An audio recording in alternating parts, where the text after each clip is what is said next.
Good morning. Today is Sunday, July 20th, 2025, and this is the weekly Bitcoin price forecast, looking at where Bitcoin went in the last week and where it could potentially go in the future.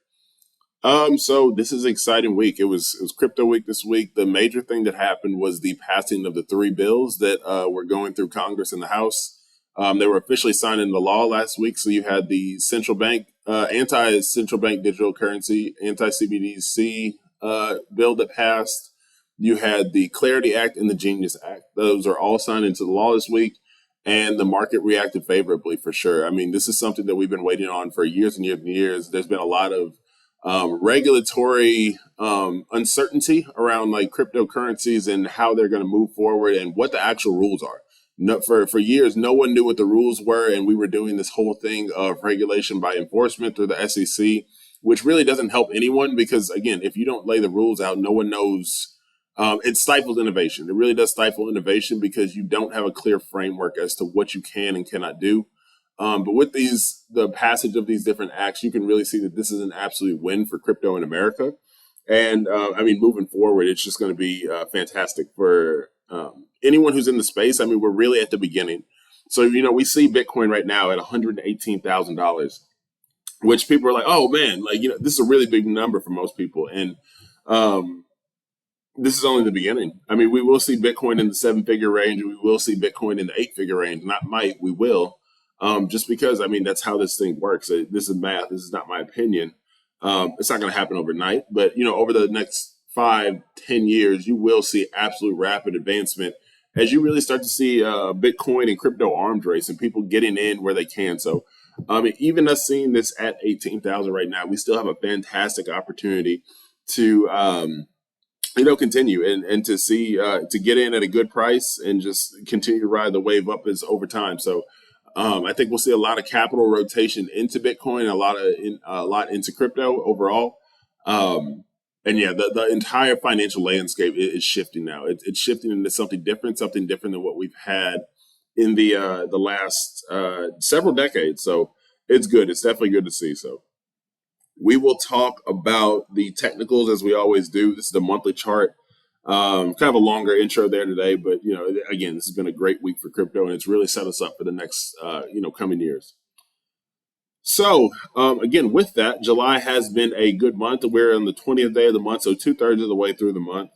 And we've seen it absolutely grow by $10,000. It was at 103. It started the month somewhere around 107, and now we're at 118. So it's grown $10,000 in the last 20 days, and I just continue to believe that we'll keep pushing. You may have some pullback down to the escape velocity line, as I've talked about before we really see some type of major rally, but this is going to be an extended one. Like the precedent that we had in the past to where, it goes up and then it comes down for 2 years. And then it goes up and then it comes down for 2 years. That's not going to happen anymore. That's over with. I think we're going to see an inversion of that to where the moves are up to the upside are just quicker and quicker. Let's look at the weekly chart. So again, we came all the way from down here, the bottoms at 16,000. I started talking about Bitcoin. The first video was right around here. I think it was like March 20th or something like that. And to see where we've come now is just nothing short of incredible. So yeah, from 28,000, it's grown almost $100,000 in that time frame. So definitely a good thing to see. So let us turn on the drawings. We got a lot here. So again, we had this range all the way down here for several months. This was from April of 2022 all the way through the end of 2023, pretty much in October. And then it shot up and created a new level. So it came up to the previous all-time high. Well, no, actually broke the previous all-time high. It came here for a while and then just kind of ranged around this long-term support area. Create a bull flag, ran up again. It's just been a series of bull flags. It runs up, consolidates for a bit, continues on to the upside. And we're just going to keep doing that over and over and over. I drew this kind of path and trajectory for Bitcoin from this point, and it has met that. It has met that. So, I mean, we look at it. It's just 1 week. The first week of July, I guess the second week, first full week of July.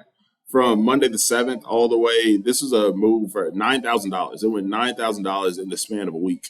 And then this past week, it just kind of ranged a little bit, not too much, but I think we'll continue to see this upward trajectory to 125 and before we start turning around. And potentially, I think we will come back and probably see this line one more time, or we'll just, break out and continue on to the upside. But I could see us pull back one more time to 109 before absolutely, taking off. So if we want to do something like this, do something like that, I think we could see a move up there. Potentially having a path, something like this, boom, 2, 3, and then 1, 2, 3, 4, 5, something like that. And then from there, it'll just continue going. That's what I think. I think it'll actually be quicker than that. Like, this is putting it all the way out into 2026, but I think it'll actually end up being a lot quicker to where you see it go down and then come back up much sooner. So that is the weekly chart. I don't think there's really too much else to talk about on this one because now we're dealing in this area. We're dealing in this area where, this is all kind of done at this point. We will not be getting back below, back to the hundreds. I updated the short-term holder realized price. Like that was sitting right below. It was sitting right below the $100,000 line, but now it's moved up even to 104. So the lowest you could end up, in my opinion, coming back down is about 104. And then you just, again, continue on to the upside. So we're in full bull territory. There is no, if you're still bearish around Bitcoin and the broader crypto market, I don't understand why. At this point, it just doesn't make a ton of sense. It made sense down here, right? When we were in the 70s and all that other stuff, but not now. Daily chart. So we see that followed that pretty well. So 1, 2, and then it just kind of ranged here. But, you get to this point, continue up, and then we'll see how that works. And it may just very well burst out of this area. So you may see something like this. You may see one of these, and then you just continue on to the upside too, which I think may be a little bit more likely. But one more test of this area would not be surprising to me at all. So you have it's kind of a critical point here, and we see that this area has been key for a while. It's been key for a while. So you have something like, boom, 2, 3, 4, 5. It's not coming all the way back down here. It's just not. There's no way. It really will continue on to the upside, but 109, maybe it comes back down to there. I think that's reasonable, but outside of that, probably not. Let's do the 4-hour chart. Yeah, and see at this point. So from the June lows, June 22nd, then just continue on to the upside. It's been above the 50 moving average for all this time. It hasn't even the 50 moving average on the 4-hour chart. Let's see about the daily chart. I haven't seen that too much. Even still, it came back down, touched the 100 moving average for just a little bit, but it still has stayed above the 50 moving average. So that is a bullish sign for sure. And I think we'll just kind of leave it at that. There's not too much else to talk about on this. So we're bullish. Worst you see somewhere, it'll continue to range or it'll just go up at this point. So news this week. Something coming out of Japan. So they got some type of election. Not really too much, as you can see. Unemployment, flash PMI. These are what I would consider irrelevant to the overall Bitcoin deal, but we'll see how that goes. But realistically, no economic news this week. Along with all of this, you have it's the alt season index. So you have Bitcoin and you have everything else. Everything else is an altcoin. Bitcoin is the king of the hill. It will continue to be the king of the hill. But, there are times when altcoins outperform Bitcoin, and we're kind of at that point now. So we'll see how that ends up working out. But, we see that we had a peak in December, right around the time of the election for alt season. You had a peak in early January 2024 after the passage of the ETF. The ETF, that was early 2024. And then that was pretty much it. So, like, you had a couple alt season peaks, and another one in March too. Like that was kind of a peak there. From here, yeah, you had one more. We'll see how this one goes. I think this one could be the big alt season index. If we're gonna have one, it's gonna be this one.